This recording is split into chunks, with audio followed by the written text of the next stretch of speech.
This is the moment the Middle East stopped pretending the ceasefire was real.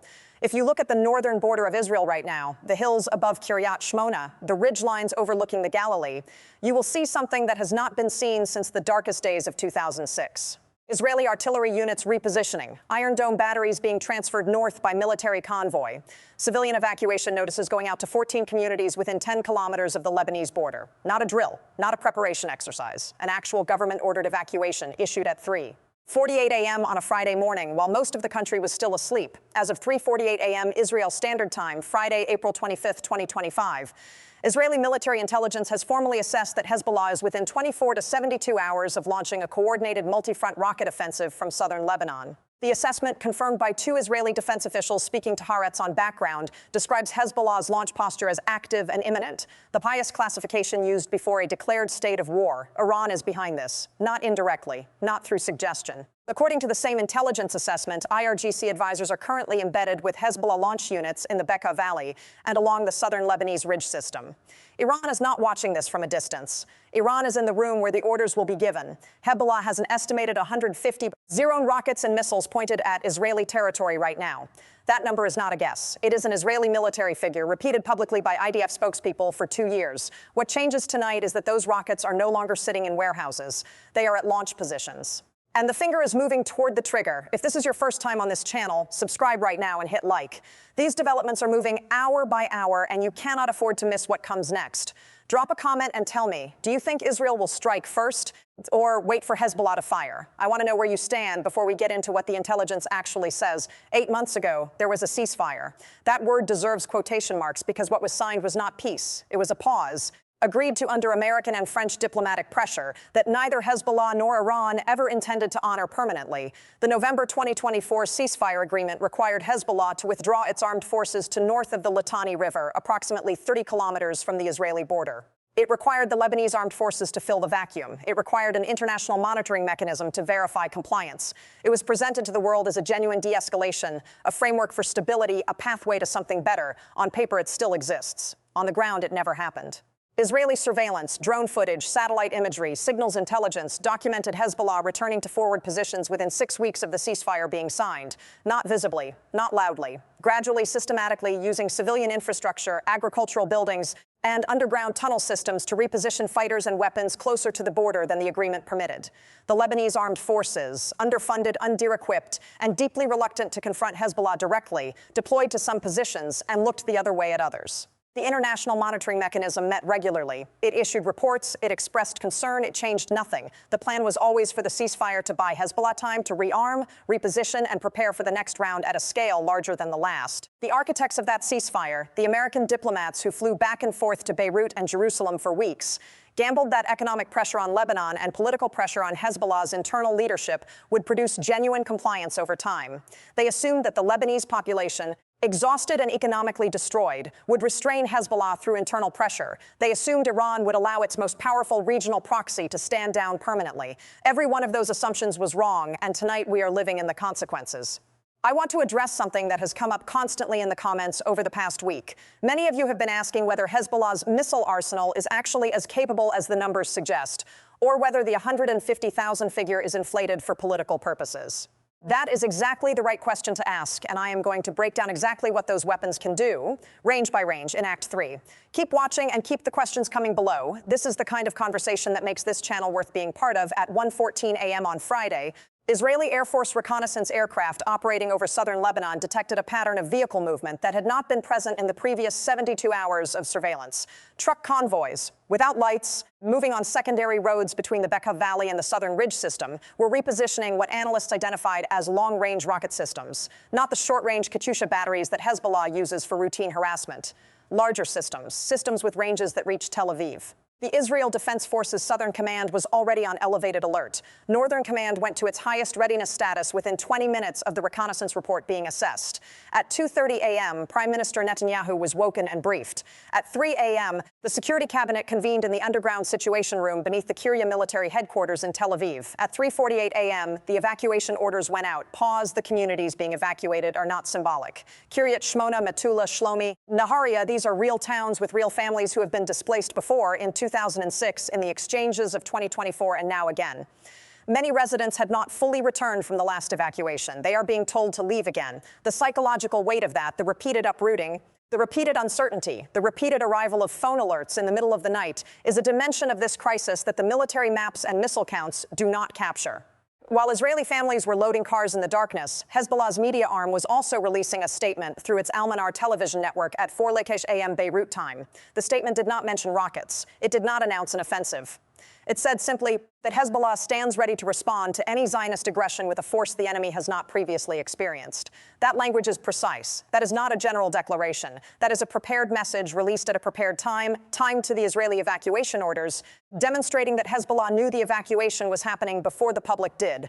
Hezbollah has penetrated Israeli civil alert systems before. Friday morning, the evidence suggests it happened again. By 6 a.m., the specific capabilities being positioned became clearer through intelligence assessments shared with 3 allied governments.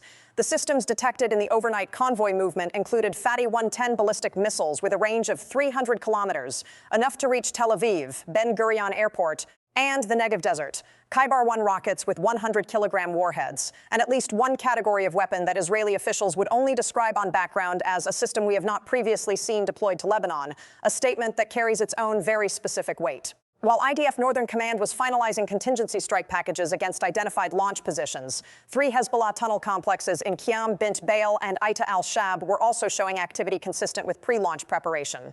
Underground systems ventilating. Access hatches opened and closed multiple times.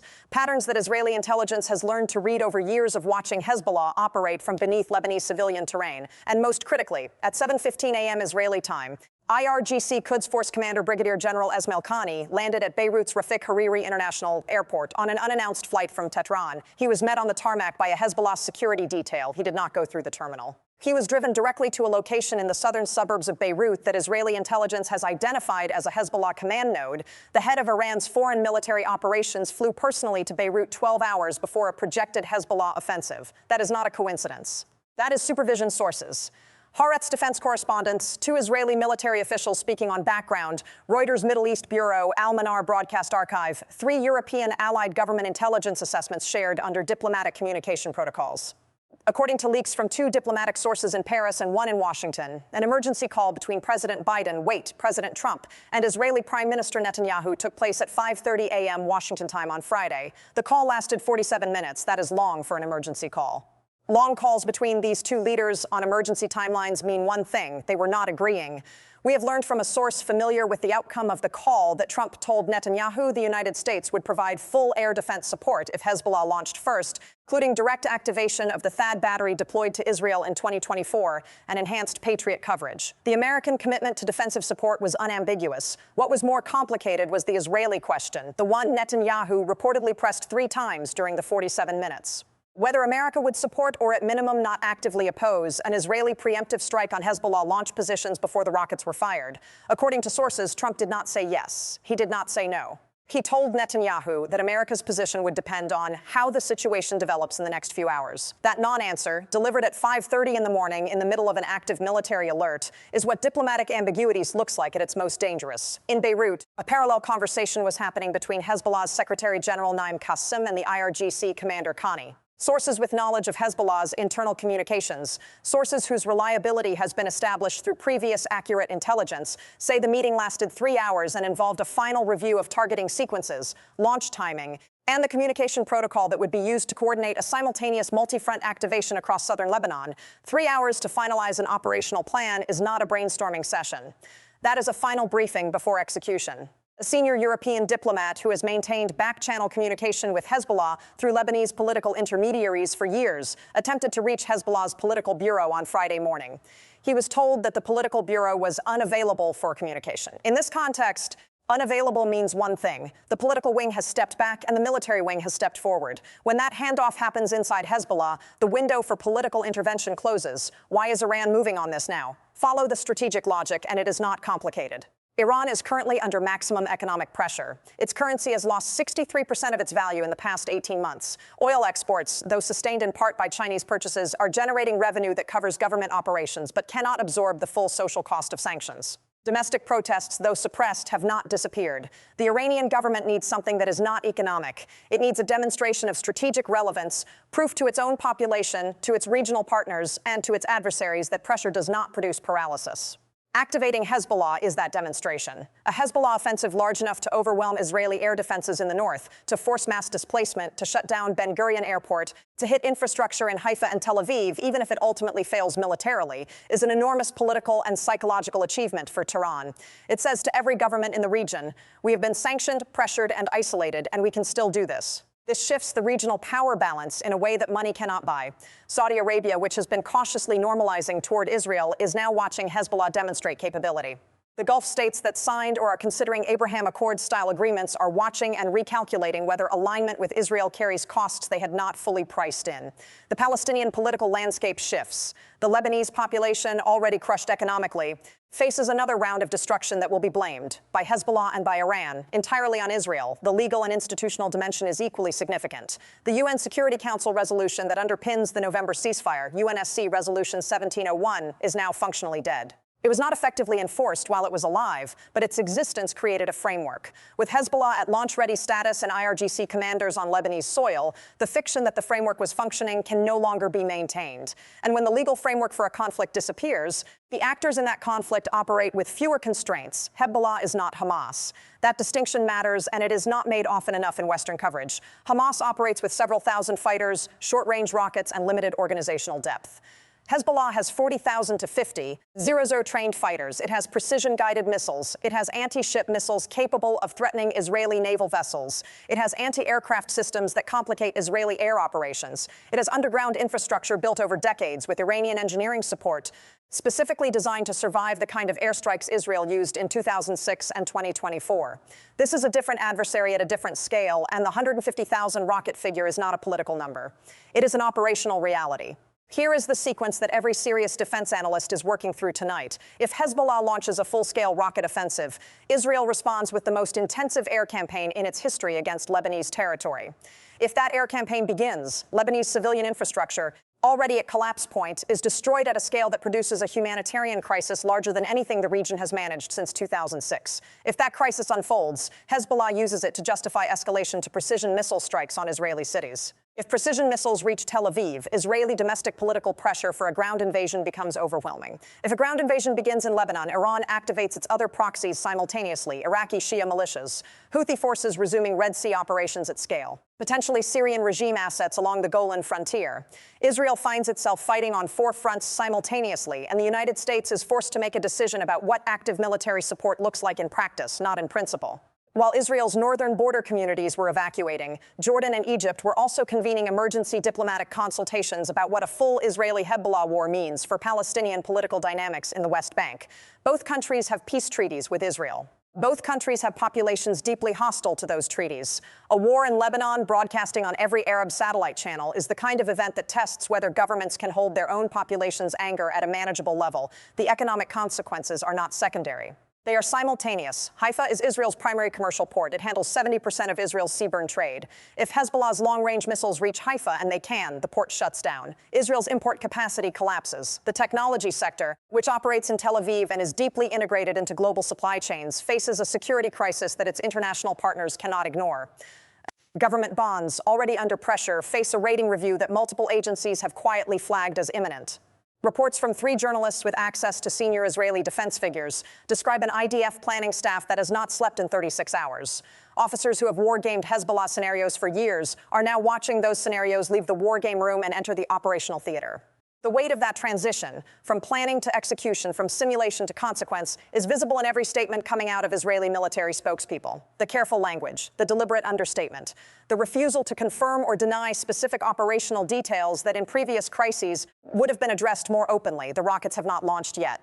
As of this analysis, the 24 to 72-hour window assessed by Israeli military intelligence is still open. There are still hours, perhaps not many, but some, in which something changes. A phone call lands differently. A Hezbollah commander receives an order to stand down. An Iranian calculation shifts. A back channel produces something that the front channels could not. Whether those hours produce restraint or whether they simply count down to the moment the launches begin, that is the question that every intelligence agency in the world is working on right now. And the honest answer is that nobody outside of that Beirut meeting room knows which way it falls. What is already true, regardless of whether rockets fly tonight or next week or next month, is that the Middle East has just revealed something important about the architecture that was supposed to keep it stable. The ceasefire was never compliance. The IRGC commander did not fly to Beirut on a social visit. The tunnel complexes were never closed. The weapons were never withdrawn. The framework of agreements and resolutions and monitoring mechanisms that Western diplomacy spent years constructing was a surface. And beneath the surface, the preparation for this moment continued without interruption. You can write a ceasefire. You cannot write away the intention of the parties who signed it. You can deploy a monitoring mechanism. You cannot make it monitor what is deliberately hidden from it. You can hold a security cabinet meeting at 3:00 a.m. and send evacuation orders at 3:48 a.m. But you cannot undo 18 months of repositioning in the hours before the launch window opens. This is not the end of something. This is the beginning of the next phase of a conflict that has been running continuously at varying levels of visibility for decades. The rockets that may fall on Israeli cities in the coming hours are the product of decisions made years ago by governments that were patient enough to wait for what they calculated was the right moment. Watch the northern Israeli border. Watch what Khani does after he leaves that Beirut meeting. Watch whether Ben Gurion Airport issues a flight advisory in the next 12 hours, because airports know things before public statements confirm them. Watch the silence of the Lebanese government, because that silence will tell you whether Beirut has accepted that it has no ability to stop what is coming. The next hours matter more than most. Stay with this. If this breakdown brought clarity to a situation that most coverage is getting wrong, like this video and subscribe right now so you are here when the next development breaks. This is moving faster than any news cycle can track, and I will have a full update the moment anything significant changes on the ground. Share this with someone who needs to understand what is actually happening. And tell me in the comments, do you believe diplomacy still has a role to play here, or has that window permanently closed? I read every single comment. Stay safe. Watch closely.